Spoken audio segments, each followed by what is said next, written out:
ಪಿತ್ತಕೋಶನ ಕಲ್ಲಿನ ಸಮಸ್ಯೆಗಳ ಬಗ್ಗೆ ತಿಳಿದುಕೊಳ್ಳೋಣ. ಪಿತ್ತಕೋಶದ ಕಲ್ಲು ನ್ಯಾಚುರಲ್ ರೆಮಿಡೀಸ್ ಮೂಲಕ ಅಥವಾ ಹೆಚ್ಚು ನೀರು ಕುಡಿಯೋದರಿಂದ ಕರಗಿಸಬಹುದಾ? ಪಿತ್ತಕೋಶದ ಕಲ್ಲುಗಳು ಮೂತ್ರದ ಮೂಲಕ ಪಾಸ್ ಆಗಿ ಹೋಗತ್ತಾ? ಉದಯವಾಣಿ ವೀಕ್ಷಕರಿಗೆ ನಮಸ್ಕಾರ.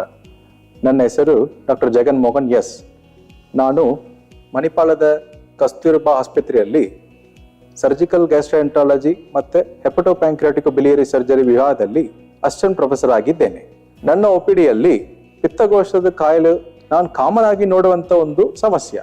ಅನೇಕ ರೋಗಿಗಳು ನನ್ನ ಹತ್ರ ಬರುವಾಗವೇ ಮಾಸ್ಟರ್ ಹೆಲ್ತ್ ಚೆಕ್ಅಪ್ ಮಾಡಿದ್ದೇನೆ, ಅದರಲ್ಲಿ ಸ್ಕ್ಯಾನಿಂಗ್ ರಿಪೋರ್ಟ್ ಅಲ್ಲಿ ಗಾಲ್ ಬ್ಲಾಡರ್ ಸ್ಟೋನ್ಸ್ ಅಥವಾ ಕೋಳಿಲಿಥಿಯಾಸ್ ಎಂದು ಬರೆದಿದ್ದಾರೆ ಅಂತ ಹೇಳಿಕೊಂಡೇ ಬರ್ತಾರೆ. ಪಿತ್ತಕೋಶದ ಕಾಯಿಲೆ ಬಗ್ಗೆ ಸಾಕಷ್ಟು ತಪ್ಪು ಕಲ್ಪನೆಗಳಿವೆ.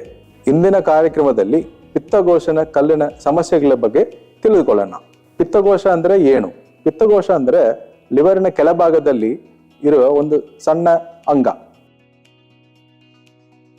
ಇದು ಸಣ್ಣ ಪ್ರಮಾಣದ ಪಿತ್ತರಸವನ್ನ ಸಂಗ್ರಹಿಸುತ್ತದೆ.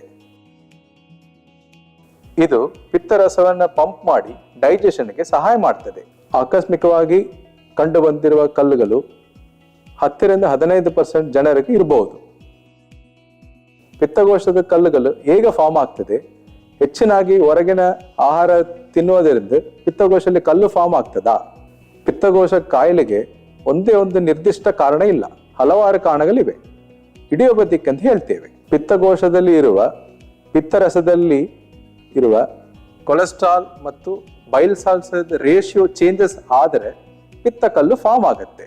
ಲಿವರ್ ಕಾಯಿಲೆ ಇರುವವರಲ್ಲಿ, ಮಾರ್ಬಿಡ್ ಒಬಿಸಿಟಿ ಬೊಜ್ಜು ಇರುವವರಲ್ಲಿ, 40 ವಯಸ್ಸು ಮೇಲೆ ಇರುವ ಮಹಿಳೆಯರಲ್ಲಿ, OCPs ತಗೊಳ್ತಾ ಇರುವ ಮಹಿಳೆಯರಲ್ಲಿ ಮತ್ತೆ ಗರ್ಭಿಣಿಯಾಗ ಇರುವ ಮಹಿಳೆಯರಲ್ಲಿ ಕಾಮನ್ ಆಗಿ ಕಂಡು ಬರುತ್ತೆ. ಪಿತ್ತಕೋಶದಲ್ಲಿ ಕಲ್ಲಿದ್ದವರಿಗೆ ಎಲ್ಲರಿಗೂ ಸಿಂಪ್ಟಮ್ಸ್ ಬರ್ತದಾ? ಪಿತ್ತಕೋಶದಲ್ಲಿ ಕಲ್ಲಿದ್ದವರಲ್ಲಿ ಹೆಚ್ಚಿನವರಿಗೆ ಸಿಂಪ್ಟಮ್ಸ್ ಇರೋದಿಲ್ಲ, ಎಸಿಂಪ್ಟಮ್ಯಾಟಿಕ್ ಅಂತ ಹೇಳ್ತೇವೆ. ವರ್ಷಕ್ಕೆ ಕೇವಲ 2% ಜನರಿಗೆ ಮಾತ್ರ ರೋಗ ಲಕ್ಷಣಗಳು ಕಂಡು ಬರುತ್ತೆ. ಕಲ್ಲುಗಳು ಸಿಸ್ಟಿಕ್ ಡಕ್ಟ್ ಅಥವಾ ಮೇನ್ ಬೈಲ್ ಡಕ್ಟ್ ಅನ್ನು ಬ್ಲಾಕ್ ಮಾಡುವಾಗ ಮಾತ್ರ ಸಿಂಪ್ಟಮ್ಸ್ ಬರುತ್ತೆ. ಹೊಟ್ಟೆಯಲ್ಲಿ ಮೇಲ್ಭಾಗದಲ್ಲಿ ನೋವು, ಒಳಭುಜ ಮತ್ತು ಬೆನ್ನಿಗೆ ಹರಡುವ ನೋವು, ವಾಕರಿಕೆ ಮತ್ತೆ ವಾಂತಿ, ಜ್ವರ, ಚಳಿ, ಕಾಮಾಲೆ ಇವೆಲ್ಲ ನಾವು ಕಾಮನ್ ಆಗಿ ನೋಡುವಂತ ಸಿಂಪ್ಟಮ್ಸ್ ಅಂತ ಹೇಳಬಹುದು. ಪಿತ್ತಕೋಶದ ಕಲ್ಲು ಸಿಸ್ಟಿಕ್ ಡಕ್ಟ್ ಬ್ಲಾಕ್ ಮಾಡಿದರೆ ಅಕ್ಯೂಟ್ ಕೋಲಿಸಿಸ್ಟೈಟಿಸ್ ಆಗ್ತದೆ. ಪಿತ್ತಕೋಶದಿಂದ ಕಲ್ಲು ಮೇನ್ ಬೈಲ್ ಡಕ್ಟ್ ಅಲ್ಲಿ ಬ್ಲಾಕ್ ಆದರೆ ಕೊಲಾಂಜೈಟಿಸ್ ಅಥವಾ ಕೋಲಿಡೋಕೋಲಿಥಿಯಾಸಿಸ್ ಅಂತ ಆಗ್ತದೆ. ಇನ್ನೂ ಕೆಳಗೆ ಬಂದು ಮೇನ್ ಪ್ಯಾಂಕ್ರಿಯಾಟಿಕ್ ಡಕ್ಟ್ ನ ಬ್ಲಾಕ್ ಆದರೆ ಪ್ಯಾಂಕ್ರಿಯಾಟೈಟಿಸ್ ಅಂತ ಆಗ್ತದೆ. ಅಕ್ಯೂಟ್ ಕೋಲಿಸಿಸ್ಟೈಟಿಸ್, ಕೊಲಾಂಜೈಟಿಸ್, ಕೋಲಿಡೋಕೋಲಿಥಿಯಾಸಿಸ್ ಮತ್ತು ಪ್ಯಾಂಕ್ರಿಯಾಟೈಟಿಸ್ ಇವೆಲ್ಲ ಪಿತ್ತಕೋಶದ ಕಲ್ಲಿನಿಂದ ಆಗುವ ಕಾಂಪ್ಲಿಕೇಶನ್ಸ್. ಪಿತ್ತಕೋಶದ ಕಲ್ಲು ನ್ಯಾಚುರಲ್ ರೆಮಿಡೀಸ್ ಮೂಲಕ ಅಥವಾ ಹೆಚ್ಚು ನೀರು ಕುಡಿಯೋದರಿಂದ ಕರಗಿಸಬಹುದಾ? ಪಿತ್ತಕೋಶದ ಕಲ್ಲುಗಳು ಕಿಡ್ನಿ ಸ್ಟೋನ್ಸ್ ತರ ಅಲ್ಲ. ಹೆಚ್ಚು ನೀರು ಕುಡಿಯೋದರಿಂದ ಸಣ್ಣ ಕಿಡ್ನಿ ಸ್ಟೋನ್ಸ್ ಪಾಸ್ ಆಗಬಹುದು. ಯಾವುದೇ ಜ್ಯೂಸ್ ಕುಡಿಯೋದರಿಂದ, ಹೆಚ್ಚು ನೀರು ಕುಡಿಯೋದರಿಂದ, ನ್ಯಾಚುರಲ್ ರೆಮಿಡೀಸ್ ಇಂದ ಪಿತ್ತಕೋಶದ ಕಲ್ಲು ಕರಗತ್ತೆ ಅಂತ ಹೇಳಿ ಯಾವುದೋ ಸೈಂಟಿಫಿಕ್ ಎವಿಡೆನ್ಸ್ ಇಲ್ಲ. ಪಿತ್ತಕೋಶದ ಕಲ್ಲಿಂದ ಪಿತ್ತಕೋಶದ ಕ್ಯಾನ್ಸರ್ ಆಗಬಹುದಾ? ಗಾಲ್ ಸ್ಟೋನ್ಸ್ ಇರುವ ಎಲ್ಲಾ ರೋಗಿಗಳಿಗೂ ಪಿತ್ತಕೋಶದ ಕ್ಯಾನ್ಸರ್ ರಿಸ್ಕ್ ಇರುವುದಿಲ್ಲ. 1%ಕ್ಕಿಂತ ಕಮ್ಮಿ ರೋಗಿಗಳಿಗೆ ಮಾತ್ರ ಕ್ಯಾನ್ಸರ್ ರಿಸ್ಕ್ ಆಗಬಹುದು. 3 ಸೆಂಟಿಮೀಟರ್ಕ್ಕಿಂತ ದೊಡ್ಡ ಕಲ್ಲುಗಳಿಗೆ 20 ವರ್ಷದ ಹೆಚ್ಚು ಟ್ರೀಟ್ಮೆಂಟ್ ಮಾಡದೆ ಇದ್ರ ಪೇಷಂಟ್ಸ್ಗಳಿಗೆ ಕ್ಯಾನ್ಸರ್ ರಿಸ್ಕ್ ಇರಬಹುದು. ಪಿತ್ತಕೋಶದ ಕಲ್ಲುಗಳು ಮೂತ್ರದ ಮೂಲಕ ಪಾಸ್ ಆಗಿ ಹೋಗತ್ತಾ? ಪಿತ್ತಕೋಶದ ಕಲ್ಲುಗಳು ಎಂದಿಗೂ ಮೂತ್ರದ ಮೂಲಕ ಪಾಸ್ ಆಗಿ ಹೋಗುದಿಲ್ಲ. ಕಿಡ್ನಿ ಕಲ್ಲುಗಳು ಮಾತ್ರ ಮೂತ್ರದಿಂದ ಪಾಸ್ ಆಗತ್ತೆ.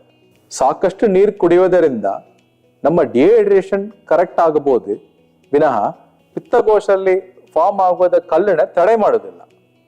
ಗಾಲ್ ಸ್ಟೋನ್ಸ್ ಇರುವ ಎಲ್ಲ ರೋಗಿಗಳಿಗೆ ತುರ್ತು ಚಿಕಿತ್ಸೆ ಅಗತ್ಯ ಇದೆಯಾ? ಎಲ್ಲ ಪಿತ್ತಕೋಶದ ಕಲ್ಲುಗಳಿಗೆ ತುರ್ತು ಚಿಕಿತ್ಸೆ ಅಗತ್ಯ ಇಲ್ಲ. ಎಸಿಂಪ್ಟಮ್ಯಾಟಿಕ್ ಗಾಲ್ ಸ್ಟೋನ್ಸ್ ಅಥವಾ ಇನ್ಸಿಡೆಂಟ್ಲಿ ಡಿಟೆಕ್ಟೆಡ್ ಗಾಲ್ ಸ್ಟೋನ್ಸ್ಗಳಿಗೆ ಚಿಕಿತ್ಸೆ ಅಗತ್ಯ ಇರುವುದಿಲ್ಲ. ಅತಿರೇಕ ಸಿಂಪ್ಟಮ್ಸ್ ಇದ್ರೆ ತುಂಬ ಹೊಟ್ಟೆ ನೋವು ಇದ್ದರೆ ಕಾಂಪ್ಲಿಕೇಶನ್ಸ್ ಪ್ರಿವೆಂಟ್ ಮಾಡಲು ಟ್ರೀಟ್ಮೆಂಟ್ ಅಗತ್ಯ ಇದೆ.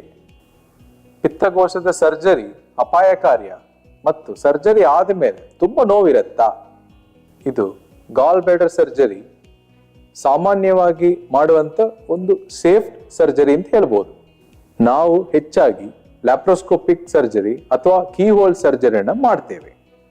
ಸರ್ಜಿಕಲ್ ಗ್ಯಾಸ್ಟ್ರೋಎಂಟ್ರಾಲಜಿಸ್ಟ್ ಅಥವಾ ಎಕ್ಸ್ಪೀರಿಯನ್ಸ್ಡ್ ಜನರಲ್ ಸರ್ಜನ್ ಹತ್ರ ಸರ್ಜರಿ ಮಾಡಿದರೆ ಅದರ ಕಾಂಪ್ಲಿಕೇಶನ್ಸ್ ತುಂಬ ಕಡಿಮೆ ಇರುತ್ತೆ. ಇದು ಸಾಮಾನ್ಯವಾಗಿ ಡೇ ಕೇರ್ ಸರ್ಜರಿಯಾಗಿ ಮಾಡಬಹುದು. ಈ ಸರ್ಜರಿಯಿಂದ ಮಿನಿಮಲ್ ಡಿಸ್ಕಂಫರ್ಟ್ ಮತ್ತು ಕ್ವಿಕ್ ರಿಕವರಿ ಕೂಡ ಇರುತ್ತೆ. ಹೆಚ್ಚಿನ ಪೇಷಂಟ್ಗಳಿಗೆ ನಾವು ಮರುದಿನವೇ ಡಿಸ್ಚಾರ್ಜ್ ಮಾಡ್ತೇವೆ.